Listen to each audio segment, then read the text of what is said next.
Hello everyone, welcome to PyData Day 1. For this next presentation, we have Kevin Koh and Anthony Holton. Kevin is a maintainer at the Fugue project, and Anthony is a senior software engineer at Interos. In this session, Kevin and Anthony will be showing us how to port existing code to a distributed backend using Fugue with minimal rewrites. So give it up for Kevin and Anthony. Test. Can you hear me okay? Oh, thank you. Okay, so just some logistic things first before we get to the tutorial. We asked Notable to, our demo will be on Notable, which is an enterprise-grade notebook platform. And we asked them to bump up the default number of CPUs on the instance. So if you want to follow along, it would help to sign up for a Notable subscription. We will also be providing a requirements.txt file, so you can just install it if you want to do it on local, like if you want to follow along on local. The only problem is that sometimes we'll be using Spark. It can be tricky to install with Java. But do you have I guess you have two options. Number one, you can use Notable with us, or number two, like if you don't want to install, if you want to follow locally and you don't want to install Spark, all the code that we have can also be run on Dask or Ray, just with a couple of changes. So you can also do that. And I'll go through that more later. And then all the content for today's tutorial is in this repo. So I'll give a quick minute for people who want to follow along to copy that down. It's at the bottom there, kvn-kho/PyData Seattle Fugue, and I'll give a quick minute there. Okay. Anyone still copying that down? You can just raise your hand. Okay, we'll go along. Okay, so yeah, welcome to today's tutorial called Fugue, porting existing Python and Pandas code to Spark, Dask, and Ray. I'm Kevin, and we'll introduce ourselves. So I'll hand it over to Anthony real quick. Hey everybody, can you hear me? Yeah. Cool. I'm Anthony Holton. I'm a senior software engineer at Interos, and Interos is a supply chain analytics company. We do continuous monitoring, alerting, and risk scoring for pretty much every company that has data available to us. So hundreds of millions of companies. At Interos, part of what I do is maintain the risk scoring technology that we have. So it's a lot of big data transformations, which part is you'll hear more about this later, but it's part of how I found Fugue and why I started using it at Interos. Previously, I was a data engineer at Deloitte working with some natural language processing. Yeah, so and I'm Kevin. Currently, I contract for Citibank around some distributed computing stuff. Most recently, I was an engineer at an open source community engineer at Prefect, where I was responsible for DevRel, developer education. For those of you who are not familiar with Prefect, it's an open source workflow orchestration framework. And then before going into more like data science tooling, I was a data scientist myself for a good 4 years. So for today's tutorial, we're going to be talking about Fugue, and Fugue is an open source project. Just, I guess, quick show of hands if anyone here has heard of Fugue or seen it before. I see a couple. Okay, that's good. And for those of you who haven't, I'm glad you're here. So we have Fugue is an open source abstraction layer for distributed computing. Basically, what we do is, what Fugue does is it takes Python or Pandas code and is a way to bring it to Spark, Dask, and Ray. So we recently crossed 1,500 GitHub stars, 1 million downloads on PyPy. And we are the backend of some other notable open source projects. So PyCaret is low-code machine learning. YLogs is data validation, data profiling, and Stats Forecast, who will also be speaking in this conference, is focused on time series forecasting. And Fugue is currently used in companies like Lyft, Interos, Bain. So I have the repo here, and the repo, basically, if you go into, well, I'll show it later, but just that it's divided into several notebooks, and then each notebook will focus on a topic. So this is what the outline for today's tutorial will be. More on that later. And with that, let's go to the notebooks and the repo. So over here with the repo, the thing to note is that we have this notebooks folder, and the notebooks folder contains the notebooks in sequential order. You're going to see that there's this answers IPy notebook, and that's because in this tutorial we have exercises for those of you who want to follow along, just very small, quick one-liner things, just so it can be interactive. So we really highly encourage audience participation. Also, if there's any questions during the tutorial, feel free to just raise it, interrupt us. We highly encourage it during so that you can follow along. So with that, let's go to Notable. So again, we mentioned Notable at the start, and the first thing I'm gonna do is just to show you guys. We're not sponsored by Notable. We just really like the platform. What I'm gonna do, and it provides a consistent environment. But what I'm gonna do is I'm just gonna log in my own Notable account, and I'm gonna clone that repo into Notable. So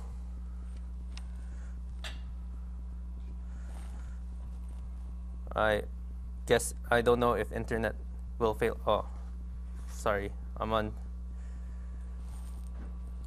someone else's laptop. I want to let me try. Okay.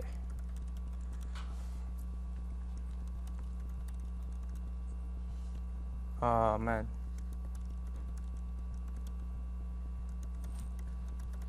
No. I think it's with my GitHub, sorry. Let me try to log in with the GitHub instead.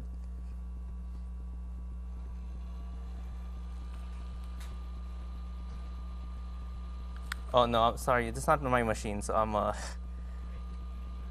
okay, I'll just use the current account.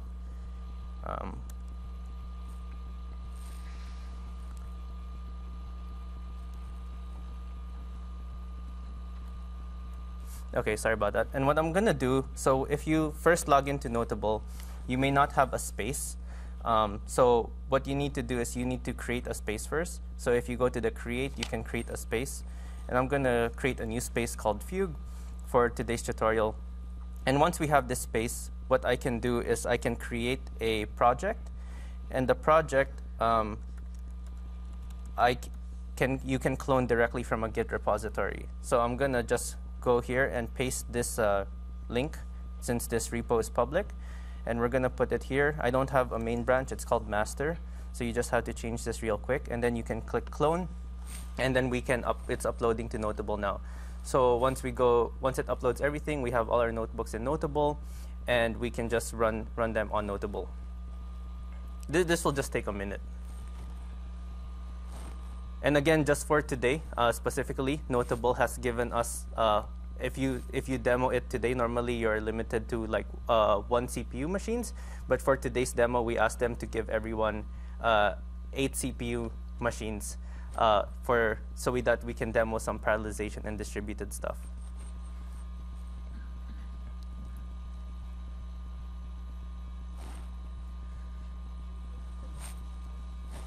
Yeah. Oh. It did not. Yeah.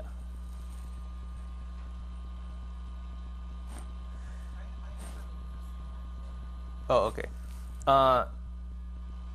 Yeah, if this doesn't work, I'm just gonna, and I guess if for people who are following along, if you have difficulty, then we'll just default to local. And I already did this step before, so we'll just open it if there's difficulties with this.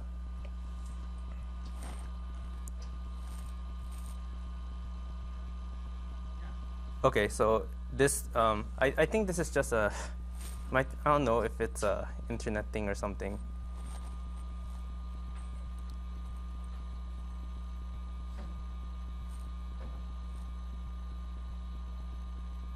But I guess with that anyway, it's a good time to ask, like, how many people here have worked with Spark Dask Array before?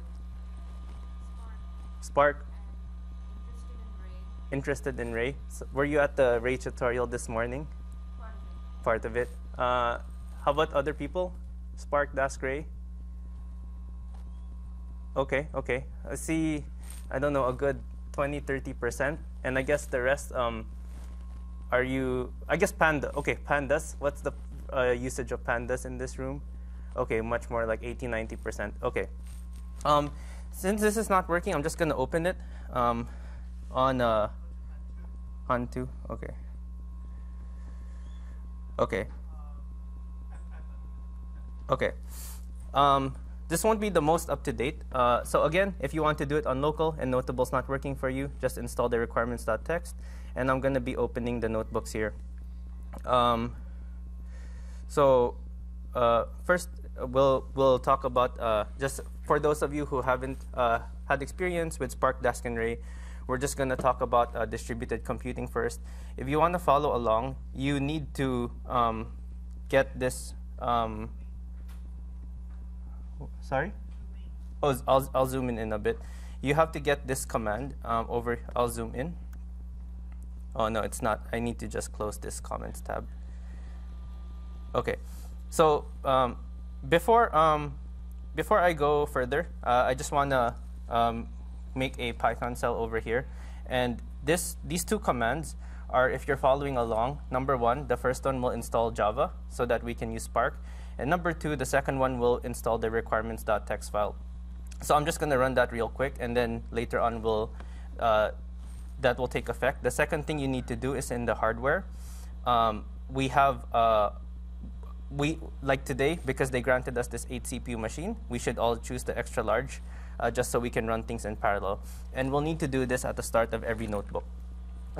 Because both the requirements and the hardware are using the default for every notebook. So we need to do this. So now that that's running, we're going to do an intro to distributed computing first. And I guess the first question is, when do we need distributed computing? Or when do we need to scale beyond a single machine, right? And I think it's getting more and more commonly known that pandas can be a bottleneck because it was designed in a time where data wasn't as big. So for those of you who are not aware, the recommendation for pandas is that if you have, let's say, a 3 gig data set, ideally for optimal performance, you want 5x the amount of RAM, so you want 15 gigs, right? So if you have a 10 gig data set and you have a 16 gig machine, you're going to start to see some slowdowns, especially because pandas is not efficient with utilizing memory. It's not good at, it also creates a lot of intermediate copies of data. So once you start to hit this bottleneck, then you can start to explore frameworks such as Spark or Dask or Ray. And what these frameworks do is they allow you to, if you're using on a local machine, they let you use all the processes of that local machine. If you if you need to use multiple machines, these frameworks also connect those and allow you to use those collectively. And that's what we call distributed computing. So here, the Dask machine learning documentation has a good diagram of the types of problems we have. I'll just make this smaller so it fits in the screen. So basically, on the x-axis is your data size, and on the y-axis is your, let's say, in this case, model size, because it was the machine learning documentation.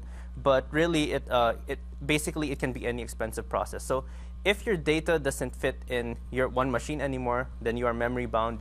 You need to look for another solution. If you're trying to do something like maybe train 10 machine learning models, each one takes 30 minutes, collectively it takes 5 hours, and you want to reduce that time down, then you can also explore distributed computing as a means to spread out that compute and then just collect the results later. So if you run into any of these two situations, then you can definitely benefit from distributed computing. I just want to check my installation, my library installation. Oh, I didn't run it. And then the images just don't render on Notable. They render a bit differently. So I just need to change. So and then now that you know that, and of course, if you are in this section where everything just fits in RAM, it's not taking too long, then you can probably avoid using distributed computing. It just adds unnecessary complexity. Now there was a popular article very recently by Mother Duck saying that big data is dead. Who saw that article about big data being dead? Okay, quite a couple of people.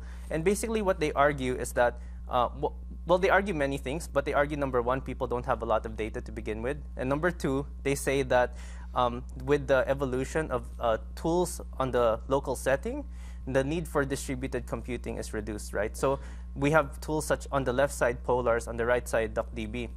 And Polars is written in Rust, wants to be a pandas replacement as a as a data frame library. Polars automatically uses all cores of your machine. It has strong streaming capabilities. So if you have a data set that's, let's say, 50 gig, you can just process, like using windowing, and you just stream that data in, and you can scale a lot more operations on a single machine. DuckDB is SQL-based, written in C++. Same thing. It has like predicate pushdown to. It can optimize your operations.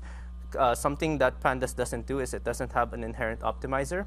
But like DuckDB with SQL can use like a SQL-based optimizer, so you can more effectively deal with larger data sets. So these two, what's nice about them is that, let's say you only have 8 gig of RAM, you can still sometimes process 12 gig data sets, 16 gig data sets. It can still handle that because of the streaming nature and because of the optimizations. So, but we think that even though these local tools are there already, there's still a lot of room for distributed computing. If you don't have memory-bound problems, you will still likely have compute-bound problems, or you should think about potentially leveraging distributed computing for compute-bound things, right? The success of our machine learning or data science work is really hinged upon the number of iterations we can do, and using distributed computing can really increase your iteration velocity and help you arrive at a solution faster. So what does distributed computing look like? So the top, this is a diagram taken from the DAS issue. So on the top is the client side, and on the bottom is the cluster. So the cluster consists of scheduler and workers. And basically, your client will put in a request to the cluster, and the scheduler will be responsible for distributing that work across the cluster. In practice, you don't have to work with like these individual components. For example, if you have a Spark data frame and you're doing operations on the Spark data frame, this is already happening for you under the hood. So this is just more of understanding what the system looks like underneath. And the thing that we need to know for, especially as we go into distributed computing, is that inside each worker will hold a chunk of data. So if your data doesn't fit in one machine, it's going to chunk up that data, and each worker holds part of your data. And those parts of your data are called partitions. So if you think of Dask, a Dask data frame is just a collection of Pandas data frames. And it's just split it's just several Pandas data frames split in a certain way, like with some grouping logic. So over here, maybe this worker may hold 4 Pandas data frames, and this worker may hold another 4 Pandas data frames, and collectively you have 12, right? And the reason we bring this up is because later on we'll talk about how we can utilize partitioning effectively for when we bring our Python and Pandas code to Spark, Dask, and Ray. And this, I'll just make this image render. And so what does the current distributed computing ecosystem look like? We have 3 main players right now, Spark, Dask, and Ray. Spark would definitely be the most popular, so right today, of the 3. And I would say each of them has pros and cons. We don't really need to go into them, because in practice, if your organization is already using like one of them, then you're just likely to stick with it. It's very rare to mix and match, although we believe that in the future, we will see more mixing and matching of these frameworks. For example, Spark is really strong in pre-processing, and we think Ray is really strong in machine learning. So we think that in the future, you may see use cases where you pre-process in Spark, and then you start to do your machine learning portion in Ray. But as of today, it's mostly common that you'll just be using one of the 3. There was also the Ray tutorial just before this at 9 a.m. And there will be a Dask talk also in this PyData Seattle. But what are so we talked about the need for distributed computing, but what are the pain points moving to distributed computing? Like, what do people actually, if it's so easy, everyone would be doing it, and why aren't people doing it, right?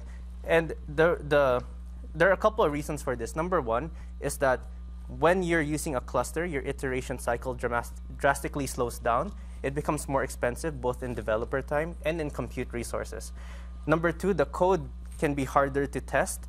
And you'll see a good example of this in the sense that now sometimes in order to test my code, I need to spin up some resources or a cluster just so I can test. So now even if I'm just doing a small test, like I want to test a small piece of business logic, all of a sudden I have to spin up a cluster, and that can be very cumbersome to do. And then there's a lot of course, debugging. It's harder to debug, and that's why if you don't need distributed computing, you're best sticking on one machine. But we're here to simplify that experience, and we're here to say that with very minimal incremental knowledge, you can leverage these distributed systems properly. So here's an example of let's say, so in some organizations, what they do is they kind of have their data scientists iterating in pandas on a smaller data set. And when it's ready for production, they hand it over to some kind of machine learning engineer persona who then is responsible for converting that code to Spark and then productionizing that code. So that way, data scientists don't have to learn these distributed computing frameworks. But let's take a look at a quick example of how a certain operation can have different results across the two different backends. So here, I'm just creating a data frame, just random data, 100 items, 50 items, random int between 1 and 100. And we have two groups, A and B. And I'm going to do a group by median. So in pandas, it's very simple. It's just group by median, and I can just execute this. And I see, I need to make this bigger for you. And now I can see the results. I get this 55.5, 47.5. And in PySpark, we have a slightly different expression, right? So this is now native Spark code. And in order to do a group by median, this is my median call. And you're going to see that it's a percentile. And on a column, I'm getting the 50 percentile, so I'm getting the median. And there's this number 10.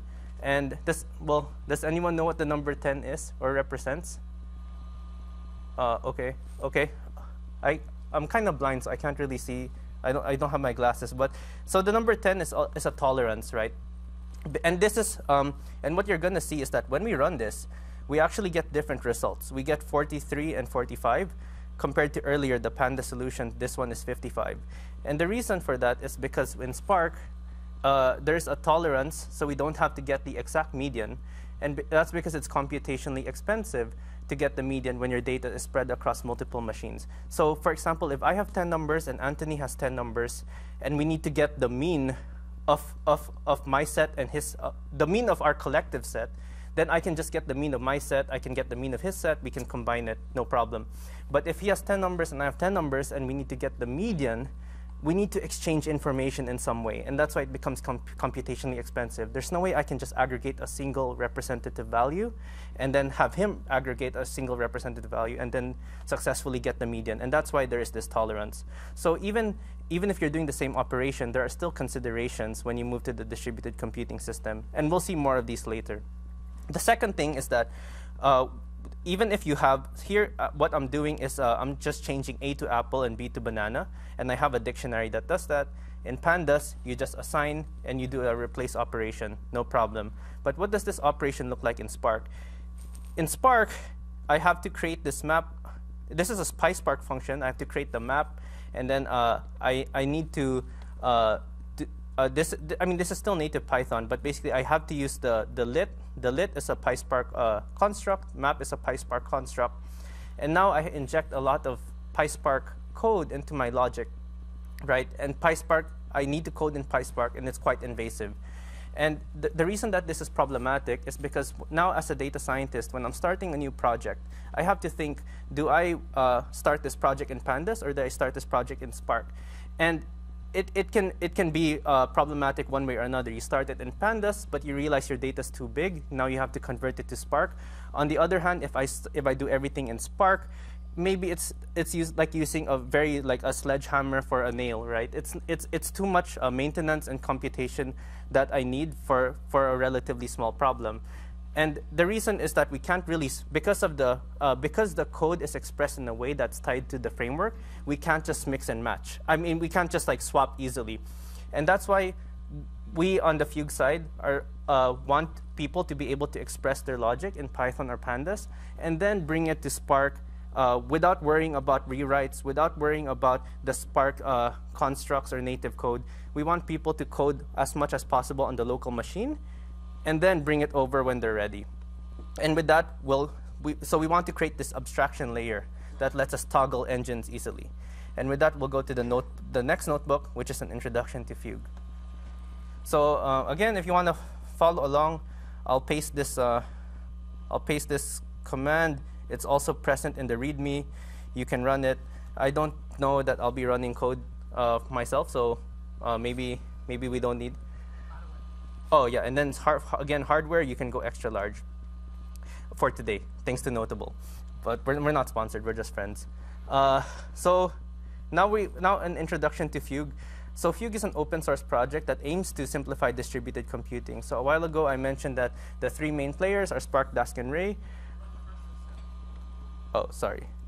I have to run it because I have to run the first cell because I changed the hardware. So now what Fugue does is it's an interface that lets you use Python, Pandas, or SQL. Any SQL lovers here, or SQL as a first language over Pandas? Okay, that's good to know. You know, a lot of data scientists are kind of allergic to SQL. Like they think that like it's inferior in some way, that it can't express a lot of scientific computing operations. But we think that actually we can leverage SQL very nicely with Python, and we'll see a bit of that in this notebook. So Fugue takes Python, Pandas, and SQL code and brings it to Spark, Dask, and Ray. So Fugue is that intermediate layer. And then these on the right side, just so if you're not as familiar with the distributed computing ecosystem, these are the easiest ways to spin up clusters. So if you're using Spark, you get Databricks, Dask, Coiled, Ray, Anyscale, etc. So now, what are the core ideas behind Fugue? Number one, we want to bring the iteration as much as possible to your laptop, to like a single machine, as native as possible. We don't want you to be coding in Spark or in Dask as much as possible, so that you can keep your code free of dependency from these frameworks. And then we want users to also be able, like a while ago, I asked how many people use Pandas, and around 80% of this room raised their hand. Conversely, with Spark, around 20%, 30% raised their hand. And and in the industry, we see that a lot of more people are comfortable expressing their business logic in Pandas or in native Python. And we want people to be able to leverage that and still leverage distributed computing. We want to decouple the logic and execution, which will be in the next notebook. So just quick questions that we get. Number one, how is Fugue different from, there are these Pandas drop-in replacements, Modin and Koalas or Pandas API on PySpark. What they recommend is you just change the import statement and everything just works. Everything goes to the distributed setting. And we think that on the Fugue side, we think that that's too magical.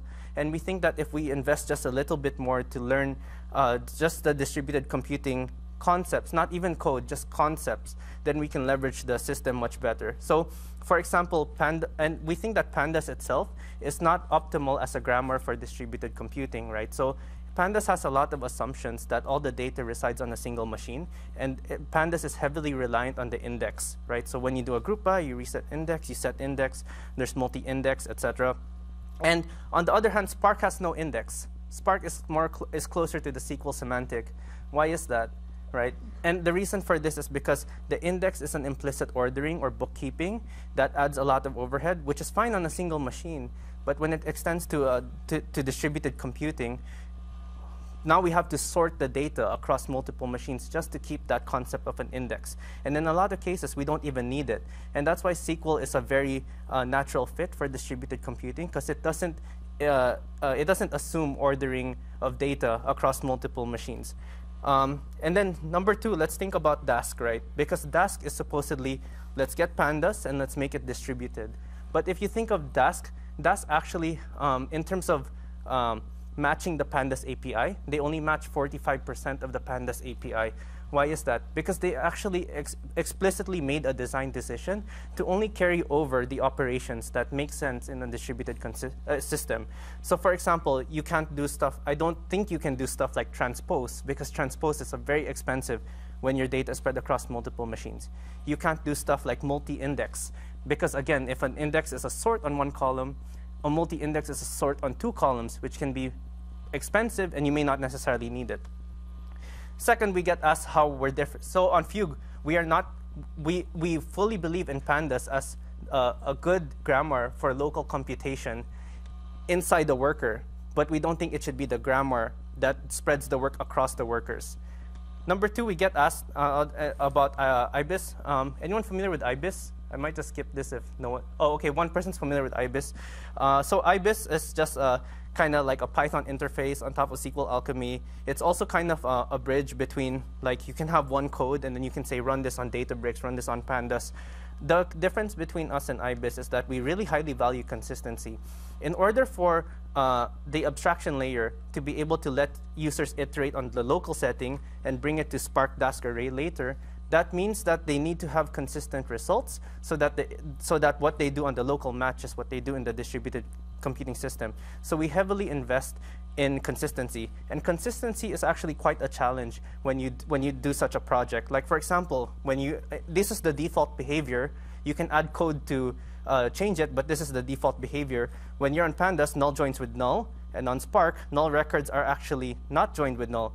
And then in group by, are nulls dropped from the group by, or are they kept in the group by?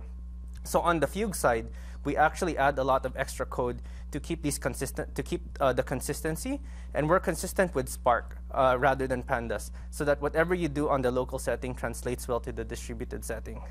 So what does Fugue look like? First look at Fugue. I'll try to increase the size. So here, this is where we start now. So now what we want, because what I'm going to show you is just that initial code. What does it look like if I want to bring code from the local setting to the distributed setting? So here we have this first cell is all native, Pandas, right? I'm just making a linear regression function with scikit-learn. This is my function over here. I'm just getting that model, making a new column called predicted, running model.predict. And this is just a regular Pandas function, right? And just a quick notable plug here. You get, like, for a data frame, you get these distributions, and you get a lot of these plots and information that you can explore. So next, let's say this Python function. How do we bring this to Spark or Dask Array? So let's say we train a model on small data, but we have big data we need to run this on. How do we actually do that? So, and that's where Fugue comes in. So Fugue's most minimal interface is this transform function. And the transform function is just one single function call that we find can actually address a lot of use cases already. So here, I'm just using the transform call, and I'm using the input data frame. This is my predict function. I have to specify an output schema because schema is an explicit requirement in Spark, and I'll show you the Spark version of this later.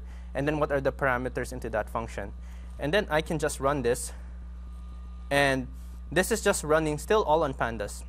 And now in order to bring this to Spark, what I'm going to do is I'm just going to make a Spark session. And this is the session that would connect to your cluster if you're not familiar with Spark. And all I have to do is pass in that session. So all I have to say engine equals to Spark. This is exactly the same transform call. And if I, so the Spark, this is running on local, but the Spark session, for those who are not familiar, will take a good 20, 30 seconds, which is why running the distributed computing on frameworks, the distributed computing frameworks on your local system is not friendly for iteration. And then here we print the type of the result. You're going to see that it actually gives us a Spark data frame now, a native PySpark data frame, and we can do result.show to show what that output looks like. So just by adding this engine equals Spark, we're now able to bring that Python-based function to Spark. And if we wanted to use Dask, you can also do stuff like this. Engine equals Dask is also valid, or you can pass in your Dask client. And if you want to use Ray, it's the same thing. You can say engine equals Ray. So for those of you who want to follow along but don't want to install Spark, you can just use Dask or Ray also. Now moving on. And what would it look like? Let's say Fugue didn't exist. How would we get that Python function without any edits? And let's bring it to PySpark. And with PySpark, we have to create these two helper functions. These type hints are also required. And when I told you schema is required, we have to define it with the Spark schema. And this is an injection of Spark dependency already, right? Like this run predict automatically has Spark code in it already. Whereas a while ago in that transform call, we had no Spark construct. And now what you can run this helper function, it returns a PySpark data frame, and you can do result.show. But the problem is that in order to just keep our logic in native Python, we are penalized because we have to write 2 helper functions now. And if you want extensive unit test coverage, that also means you have to unit test these two functions. And then the second thing is that there is a lot of interplay between the distributed components versus your business logic. And then a lot of times it can be harder to maintain. I'm just going to do a quick peek at Fugue SQL before we move on, just for those of you who are interested in SQL. Notable has a native integration with SQL, so we have the highlighting, which is why we're using Notable today. But basically, we also have a SQL interface that's one-to-one with the Python interface. You can just run everything like that. This is just running SQL on top of Pandas. And then we also try to, one of the problems with SQL is that it's a second-class citizen, so often you'll have Python code, SQL code, Python code. And we want to elevate SQL as the first-class driver so it can execute end-to-end workflows. So instead, we have the capability for SQL to invoke Python functions. So here, I have a Python function. I'm going to edit it a bit. And now I can use the transform keyword in my SQL. And I can say, select from this input data frame transform. And now we invoke that Python function. So SQL can be your main driver. And then if you want to productionize, we have this function. You just wrap it in a string. This will work. And then if you want to run this on Spark, you just say engine equals Spark again, pass the Spark session. If you don't pass in an engine, it will just run on Pandas. And then same thing, you can say engine is Dask, engine is Ray, etc. And the last thing I'm going to show is that we can actually do stuff like plotting also with Python integrations. We can say select from this input data frame, transform, and then output using this line plot. And with that, I'll hand it over to Anthony for the next section where we dive more into the transform function. Oh, and questions are also very much welcome. Cool. Hi, again, I'm Anthony. So when first interacting with Fugue, we're going to talk about type hints, which is part of the way the logic and the execution get decoupled in Fugue. So first, though, I'm going to run that code and switch my hardware. Oh, it's Markdown. And then we'll do, then, yeah, size. There we go. Run, yeah. Cool. All right. Now that we've got the installation running, we can start talking about the way your mindset is when you're working with Fugue versus working with a framework specific implementation. So the things that I'm about to present aren't just kind of things in abstract, right? These are the things that I experienced when at Interos, I was tasked with taking not just a few lines of business logic, but hundreds of lines of complex business logic related to how to calculate the cyber risk score for a company and distribute it across hundreds of millions of companies that Interos tracks and monitors. So the questions that I was trying to answer in that process, right, was, okay, how long will it take for me to do this? How long will it take for me to learn all of the PySpark equivalents of all of the pandas expressed functions? And how will the original developer be able to know that my PySpark implementations are creating the same results that the original data scientists is expecting, given that they only know pandas, they don't know PySpark. So one way to, let me try running that again. The benefit of Fugue then comes in where we're decoupling the logic from the execution. Instead of approaching the problem with the initial decision of the framework that you're going to use, instead you get to think in a more clearly and more free way about the computational problem that you're trying to solve.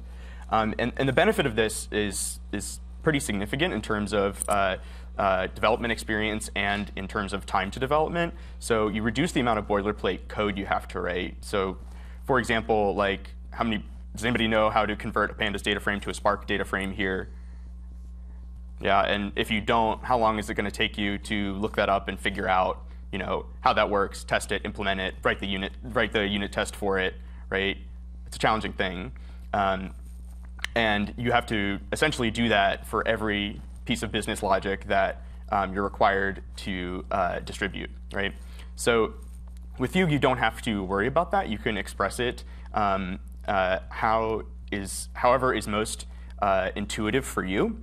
Fugue is not, it doesn't, the philosophy of Fugue isn't that you should always implement things in native Python, you should always implement things in pandas. You can even write PySpark code, and if that's your forte, and bring it to other distributed compute providers. And so there's this interoperability that is provided by the type hints. So let's see if my environment is execution requested. Okay. So there's. Sorry, you don't have a runtime. I would say just go over the code because your runtime is not coming up. Okay, we're having issues with the runtime, but there's not a straightforward answer to how do I write my functions for Fugue. Well, you're working with data frames in this environment, right? So there's different ways of expressing data frames in Python, and we'll start with a natural language example. Here we have a data frame of tweets, and the tweet data, as you see it here, is kind of a data frame in a way, right? It's a dictionary that has a column tweets and a list of the tweets, and we can build a pandas data frame with that data. And one of the common things that we might want to do with natural language data is use the NLTK library to pre-process that data. And so we might want to write a function that cleans the tweets like this. So using some basic stuff like tokenizing, removing stop words, and lemmatizing the tweets. So here the function just goes through an individual tweet and accomplishes the pre-processing that we want.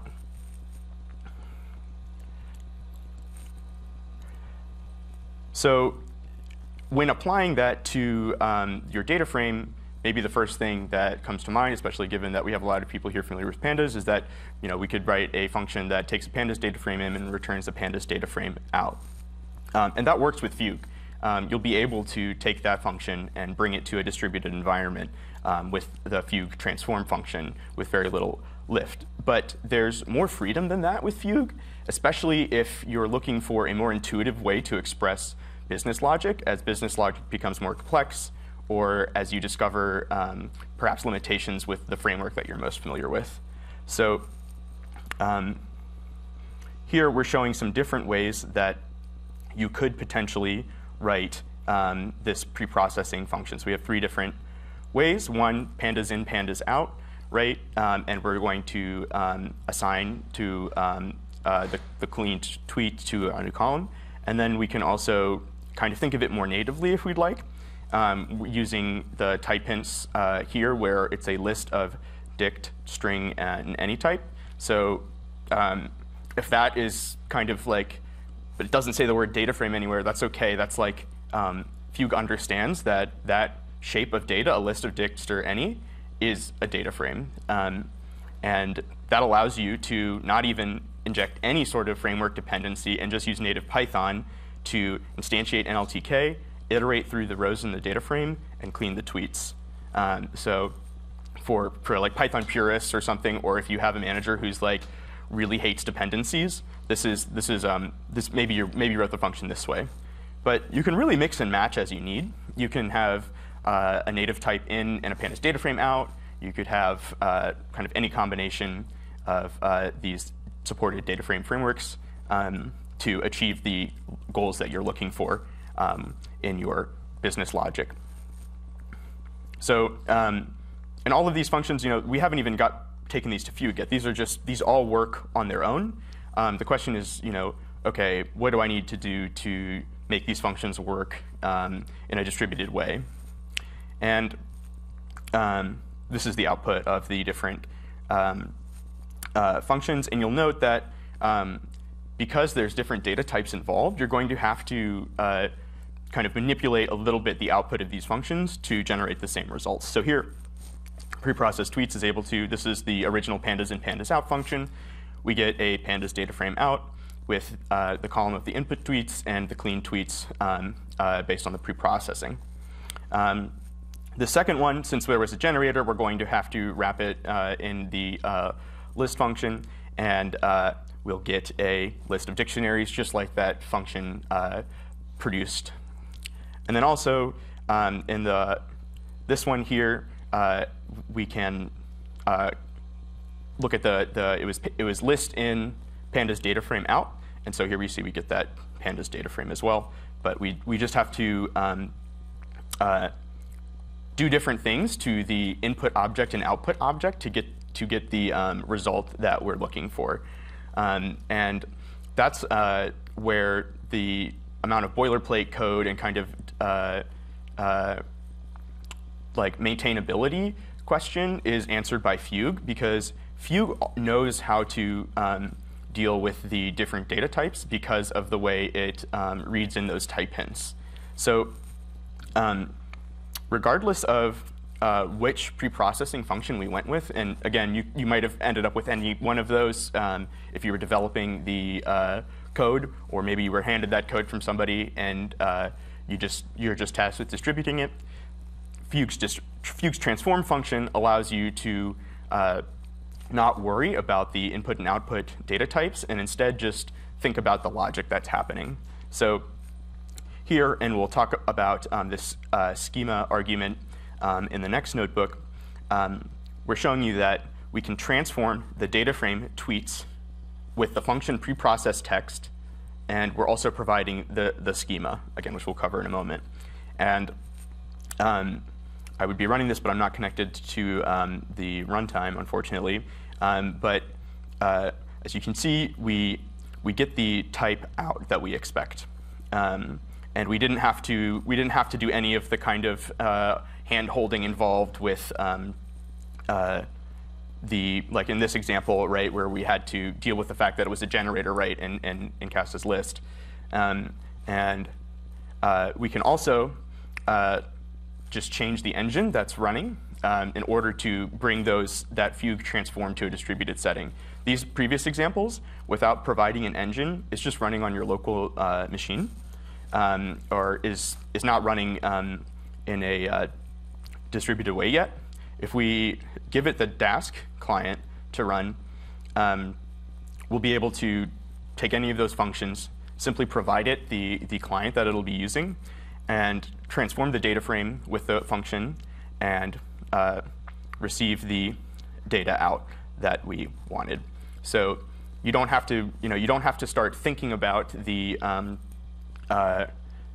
actual implementation of the distribution logic. You just can think about the business logic of the function as it is, and let Fugue do the translation to the distributed framework that you're working with.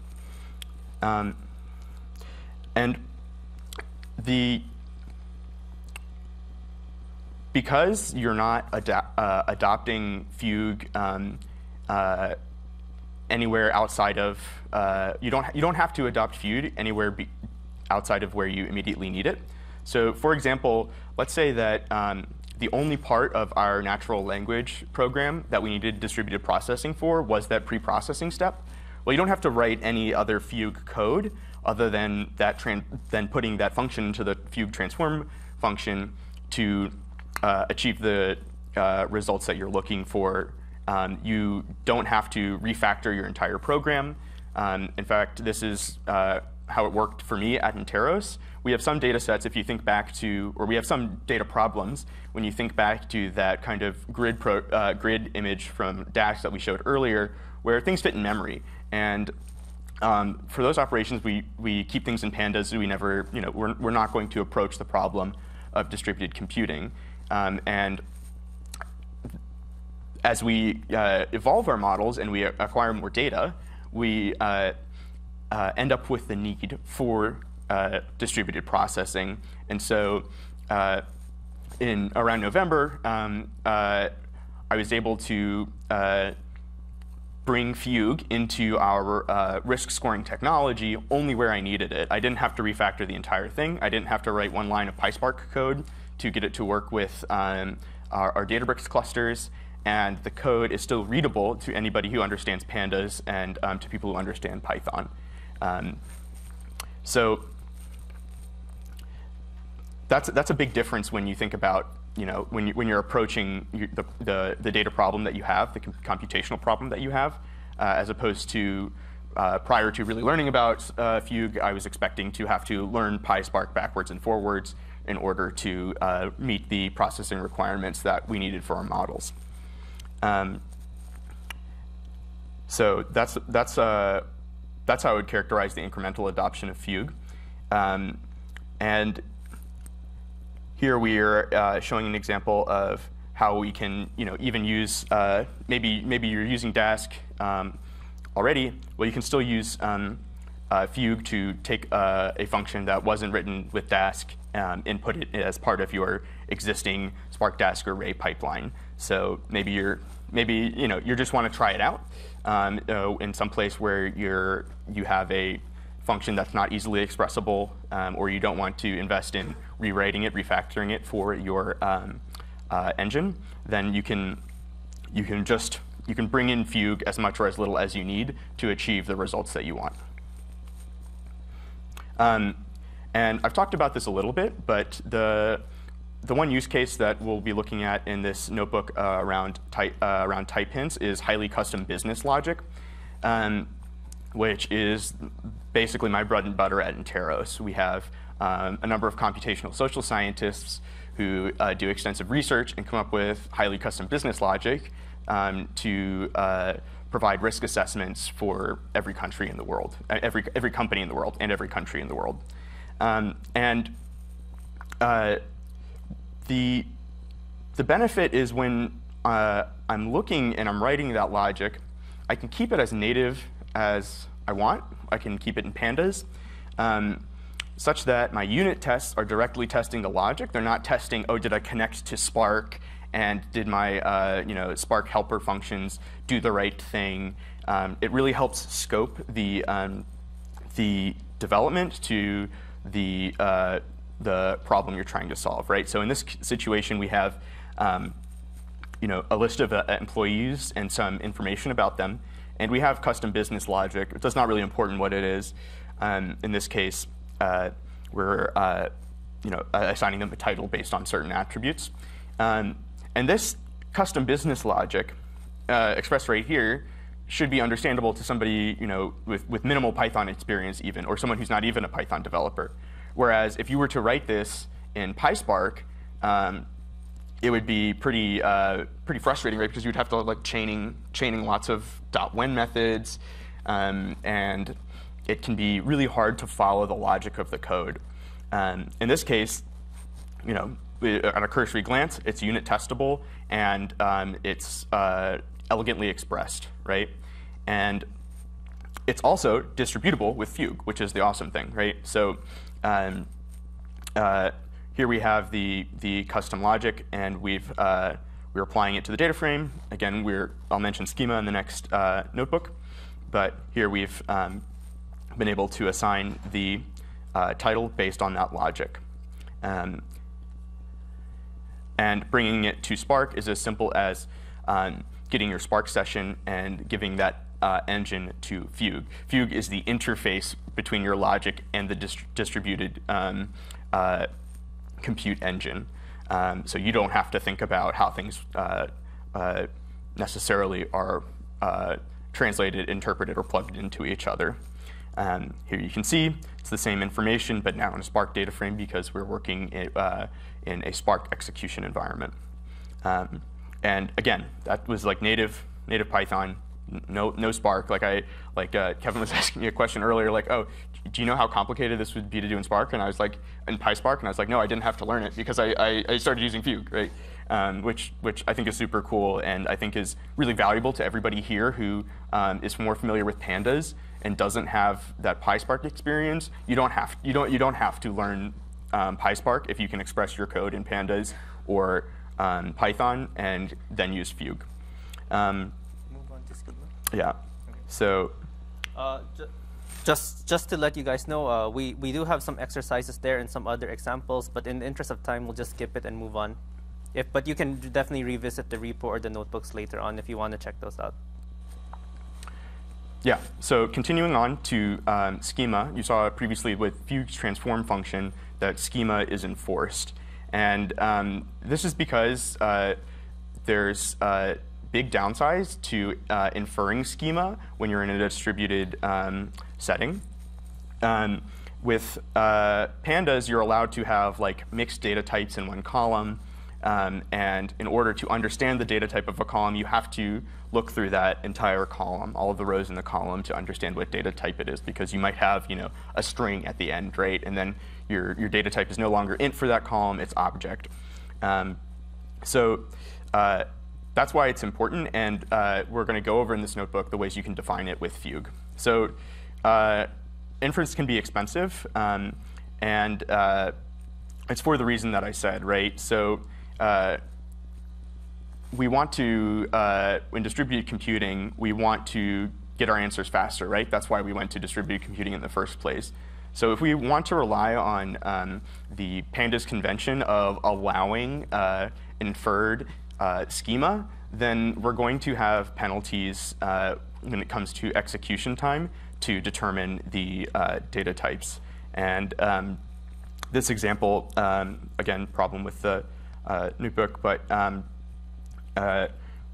we would find out that with Dask that without providing schema, or for Dask it's called meta, that we would actually get a longer time for inference than 5 seconds, as indicated by the sleep 5 in this like simulated computation, because the Dask data frame actually has to infer twice.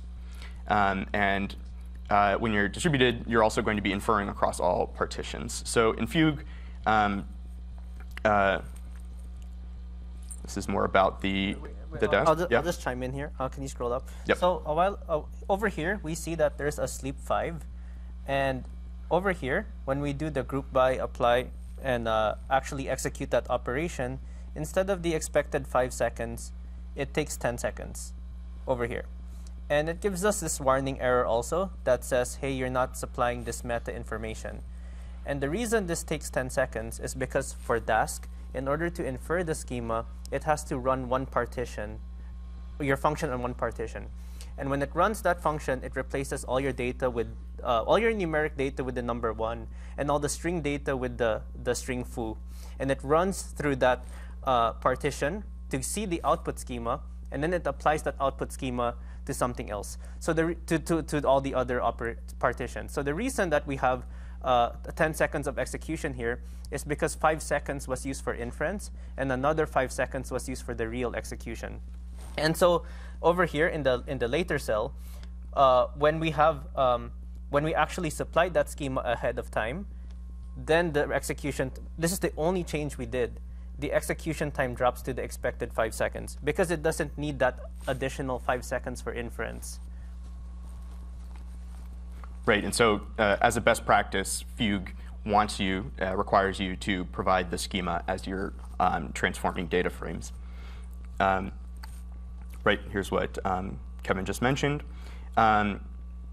Additionally, there's by explicitly providing schema, you prevent silent errors where floats are being truncated as int because you've made assumptions about the data that either the data you were receiving changed in the type, or you were never really sure in the first place. So again, it helps you focus. In requiring this, it actually helps you focus on the problem you're trying to solve and the shape of your data, which is important considerations, as we've shown, for distributed computing. And for all those reasons, that's another best practice when it comes to distributed computing or working with data even generally if you don't use distributed computing, which is that Parquet files are more dependable than CSV because they enforce schema. In addition, they have they're a smaller file size as well. So there's different ways to define schema in Fugue, and honestly, I've only used one of these ways, but there's different ways that you can investigate and see what works best for your developer experience, or the things you're trying to accomplish, or maybe the length of your schema. So the first one is defining during runtime, and so here's the data frame that we'll be thinking about, column A with 2, 3, 4 as values. So here we're going to assign a new column with new values, and because we're assigning a new column, the schema changes, right? So schema is the data types for all of your columns in your data frame. Should have said that earlier. And Fugue wants to know. And so as we saw in the type hint section, the transform takes the schema argument, which in this case is defined during runtime and is a string. And so here the star is indicating we're going to have all of the schema present in the original input in an additional column because of the comma space called new, and then the data type for new is an integer. The other way is a schema hint, and that takes the form of a comment that Fugue actually parses and understands, similar to the string, but it doesn't need to be specified during runtime, and in a way, it actually provides documentation. So if you move away from Fugue, that comment will still be there, and it will just be telling you what your schema was. There's no harm, no foul in that. Also, you can use a decorator, and it's also non-invasive because the function add new call still works, even if you were running it locally without using it inside of the transform. It doesn't modify that the functionality outside of a Fugue context. And the framework for schema in Fugue is PyArrow, which is the implementation for this is part of one of Fugue's packages called Triad. And the important thing to understand is just the ways we showed here, where either by using a string or the comment, we're going to define schema, we're going to label the name of the column and the data type. And there's more than just adding columns, there's also dropping columns. So we showed that when we're adding a column, we just have to specify the name of the column and the data type in addition to the data that we encountered initially. And then dropping columns, we can use the minus sign without a comma to indicate that here we're dropping a column called B.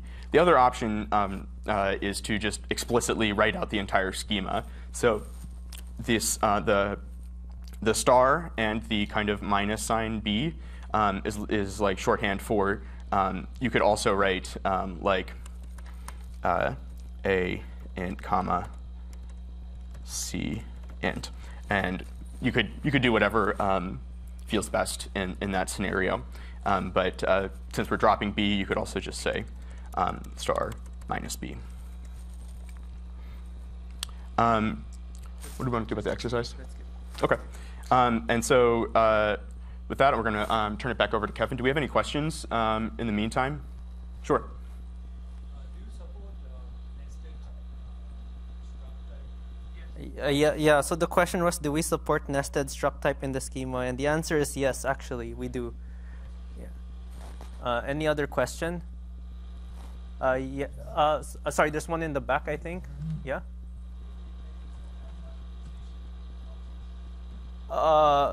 So the question is, do we have pages that have documentation for the function?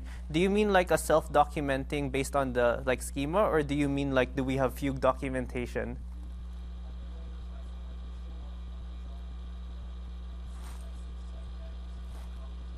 Yeah. We have Fugue documentation online. Like you'll find it. We have a Fugue tutorials page. So everything we showed today will also be available in the tutorials if that's what you're asking. And feel free to talk to me after also. I can point you there. There's also, so the main way that I learned how to interact with Fugue outside of talking to Kevin and Han was with the documentation online. There's a bunch of tutorials. There's also the API documentation. Kevin will be talking about Fugue API in a moment. And also there's a Fugue Slack channel where Kevin and Han are super nice and help people help answer questions.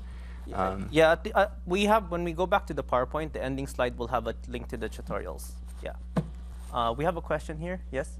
I see when you specify the schema, have you considered about diversion of the techniques? It seems like you're specifying the schema in screen, but you can infer how to say. No, I think I understand. The question here is when we have our schema definition, did we consider potentially doing it inside the type hints rather than an explicit, like a separate construct for the schema inside the Fugue API?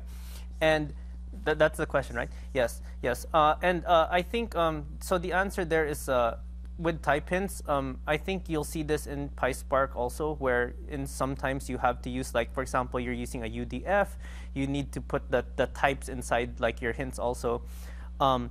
I think for us, we found that this expression is very minimalistic, very easy to grasp. And it's also, the type hints can get pretty long, whereas we want our schema to be as compact as possible in terms of expression. Yeah. And also, like, I guess it would also be tricky to, like, say, removing a column in a type hint. That would kind of be tricky. Whereas we can do, not shown here, but we also have stuff like all columns except, or like only this column, like stuff like that. We also have those kinds of expressions. Any other questions? Thank you for the question. I think, is there one in the back? Yeah? No? Oh, no? Okay. Okay. I would add on that, I was thinking earlier, we were talking about what if you had, these are really small schema, right? Like the examples we're showing are like 1, 2, 3 columns. Because in one way to provide this schema is, or the primary way that I've done it is defining it here as a schema, as a string. You can just simply create that string using Python and manipulate any sort of objects or string objects how you want to create the schema that you're going to provide to Fugue. So this doesn't need to be like a 300 character long string in this line here. It can be, you could write your own custom logic to kind of create the schema dynamically prior to providing it to the transform function. So with that, I'm gonna, if there's not more questions, I'm gonna hand it back to Kevin. So again, schema, we have an exercise, but in the interest of time, we won't go over it. So Anthony showed 2 sections, and one of them was type hints, so how we leverage type hints in Fugue. So that was more of an expression thing. And then schema, as we showed, is a best practice thing. And the next section, we're going to discuss partitioning. And the reason for partitioning is this is where we start to differ. A while ago, I mentioned there's pandas, drop-ins, and replacements, but pandas doesn't have grammar around certain distributed computing concepts, and that's why we start to deviate away from the pandas interface. And this is one of the strongest ones where there's no concept of partitioning in pandas, whereas we have a lot of options available in Fugue. And we think that we already made this very minimal, so just with a bit of knowledge, you can understand how to leverage the distributed computing system as much as possible. So the diagrams in this note. Oh, okay. Yeah. Yeah. We'll see if we can run stuff. So I'll just see. But we may not have time, but I'll just run these anyhow. Okay. So with partitioning, there's this good blog about partitions, and we took some pictures from that blog. So it's linked here, and you'll see these pictures. So first of all, when we talk about partitioning, we have to realize that your full data lives may be too big to fit on a single machine, right? So what happens is that you're going to break up this data frame, and you're going to put a part of it in each worker. But what happens is that in a lot of cases, some workers may have too much data in comparison to the others. So it's in our interest to make sure that it depends on the use case, but normally if you have very big data, it will kind of balance out anyway. But we'll see that there are scenarios for smaller data where you may easily run into this scenario. For example, you have 10 jobs and you have 10 machines. It's so easy that one of those machines ends up with 2 jobs and another machine ends up with 0 jobs because of the default mechanisms for partitioning in Spark. I guess we have issues here, but we'll... oh, no. It says processing. I think we're fine.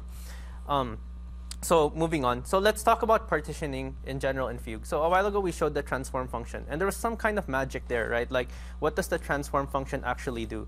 So the transform function is applied on each partition. Just to be clear. So here we have a partitioning example. So we have a data frame. And the important part is, like, we have this date column. We have a group. And then we have a value. And we want to do, like, a group by diff operation. And what we're going to find is that, so this is the diff, nothing special.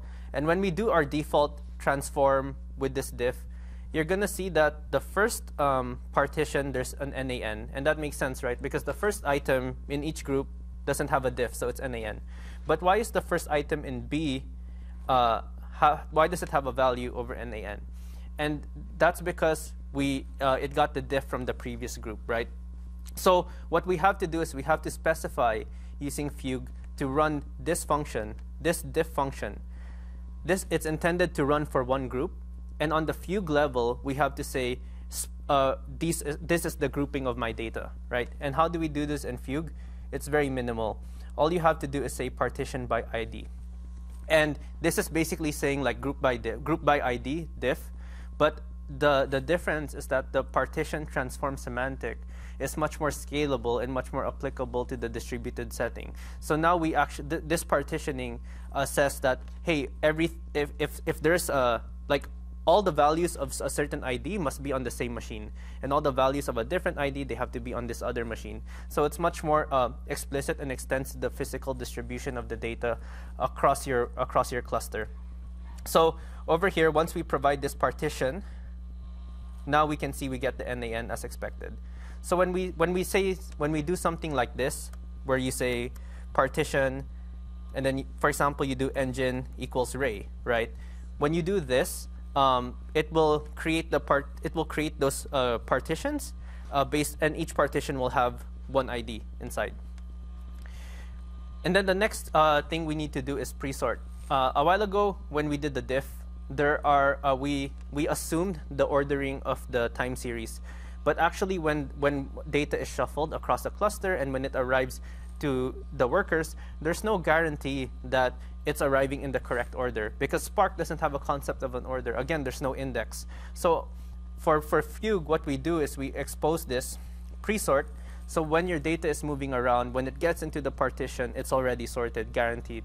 And what we do is, so here we say we're partitioning by the ID, pre-sort by date ascending, and we need to do this to ensure we get the correct values when we move to Spark or even Dask.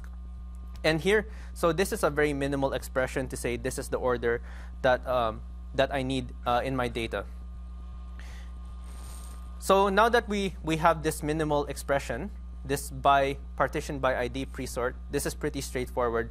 The next thing we have to discuss is the actual partitioning algorithm or strategy behind. Because again, I mentioned at the start that, for example, you have 100 jobs and you have 100 machines. What is the guarantee that all of the machines have exactly one job? And the answer is there's no guarantee by default, right? And that's because of the default way that Spark does it, which is by hashing, and then one of those workers may be assigned 2 IDs. It's not the fault of Spark, and that's a sensible default because as your data scales, for example, you get 1,000 partitions, 2,000 partitions, it will just naturally distribute relatively evenly. But again, like what happens is I think there's a plot here somewhere of what happens is that if your jobs are not distributed evenly, in this very extreme scenario, we have one worker that has 2 machines, two partitions, And then we have another executor, number 2, that has one partition. And what happens is when we run the operation, we have a lot of idle time for executor 2. And the reason is because executor 1 is just doing a lot more work, has to finish all of that before we collect everything, right? And that's why, for example, if you have 10 jobs again and 10 workers, and each job may take 1 hour, if you run into this scenario where one worker ends up with 2 jobs, then instead of running in 1 hour, you end up running in 2 hours. And then in that second hour, you have 9 workers that weren't really doing anything because only one worker was functioning. And that's why it's important for us to have a concept of distributing the jobs evenly. So on the fugue level, I'm looking for over here. So on the fugue level, we expose different partitioning strategies. And even the even partitioning strategy is one of fugue's strongest features, wherein we actually write the extra code to guarantee that that the partitions are distributed evenly across the workers. So this is not the default because it can be slow to enforce this guarantee, and the computational space is actually pretty high. But we find that in some scenarios, like where we have small data but very expensive compute, this is very, very much worth it. So what we can do is we can, on the fugue level, we can say, hey, partition by this, pre-sort this, and then we make sure that, hey, we want the algorithm to be even or hash or whatever. And the way to do that is, again, we just add another string into our dictionary. All we have to do is say we partition by the ID, pre-sort by the date ascending, and then we apply this algorithm. So we want this to be evenly spread, we'll say even. And I'll show an example of this over here. So first of all, I just want to show that all of the partitioning strategies, they will work for both local, pandas, and on Spark. On pandas, they may just not do as much. But then the point is that the same expression will work on both. And if you say engine is none, or you don't supply an engine, this will run on pandas just fine. So over here, we ran this with Spark just to show that, hey, that partitioning strategy worked. The next thing that we're going to talk about is this even partitioning. So there are some scenarios where we don't have a lot of data, but the computational job is just very high. We really need to make sure the partitioning is even. So a good example of this is machine learning. So here we're using the stats forecast library. Again, they'll be presenting this PyData Seattle. And what we're doing is we're just generating 4 different distinct time series with their helper function. And for each of these helper functions, for each of these time series, I'm creating a model object that will run an AutoArima model on it. And then we just say, hey, forecast the next 7 days. So this is just synonymous like any machine learning model on a group of data. But the point is you want one machine learning model per group of data. Right, and this is a very common scenario when you have to do, let's say your data actually spreads across different geographies and they need different treatment. They have different ranges for acceptable values. Or maybe you have, like, in some cases, you have, let's say, there's a column and there's a value of like price, but price can be in 2 different currencies. Then you need this sort of partitioning to treat those different partitions differently. And that's so machine learning, we can have one model per partition or per logical grouping of data very easily with this setup. So here, if you look at this code, again, similar to our previous code, it's really focused on like having just one time series. That's our concern. So when we're iterating, all we have to focus is just on one time series first. And then when we're ready to scale and apply this to all time series, that's when we bring in the full data, Spark, full Spark engine, and then partitioned by each time series. So over here, what I'm going to show is that this is how we would run our forecast. We have our run forecast function. It works on one time series. We apply it on all series. And then, again, we have to supply the schema. That's expected. And then on the partitioning side, here we're doing partition by unique ID. So we create 4 different partitions. But the important, and then of course it's a time series, so we have to say date time ascending. And then the algo, we want it to be even to guarantee that if we have a 4-core machine, that each core, and we're doing this in parallel locally, that each core gets one time series to work on, and that will give us the optimal speed. So we can extend this concept even further, and this is definitely more advanced already. But if we break down this concept into just submitting jobs into the cluster to execute, what we can do is we can use the CloudPickle library. And here what I'm doing is I'm going to actually serialize my whole data frame. So this is a function that Fugue will use. And I'm going to serialize that whole training data frame. And I'm going to serialize the function, the training function. So you can serialize. What you can do is you can create, I'll show what this looks like. It looks like a binary blob like this. So I have 4 rows. And a very common setup with this is you can like have data frame, model you want to use, another region data frame, the model you want to use, etc. And then you can even extend more, like you want to do 3 models each, right? So now what you can do is you can create this kind of like job data frame. And then this job data frame is the one that we're going to partition and pass on to Spark or Dask array. So here we have that serialized function, and then we apply it on our series data, and this is what the output looks like. And now this is very clear, right? Like we want explicitly 1 row to go to 1 machine, right? And here this is where we do it. Again, it's just the algo is even, and Fugue does all the extra work to guarantee correctness that 1 partition is on each machine. And over here in the run job, what we're just doing is we're getting this will be the Fugue transformer. We're only going to get 1 row each. So all we have to be concerned about is getting that row, loading in the data by unpickling it, and then loading in that training function by unpickling it. And then we just apply that training function on that data frame, and then return the result. And then this will return all of the forecasts across all of our time series. So for best practice, just to be aware, there's actually something really subtle but important here. That's just a best practice for distributed computing. And that's over here. I set njobs equals to 1 over here specifically. So if you have machine learning models, or if you have any like Python process that tries to occupy all cores of your machine, or like XGBoost, like GBM, the gradient boosted trees model, the gradient boosted tree models, they're very strong on this. Like they utilize all your cores.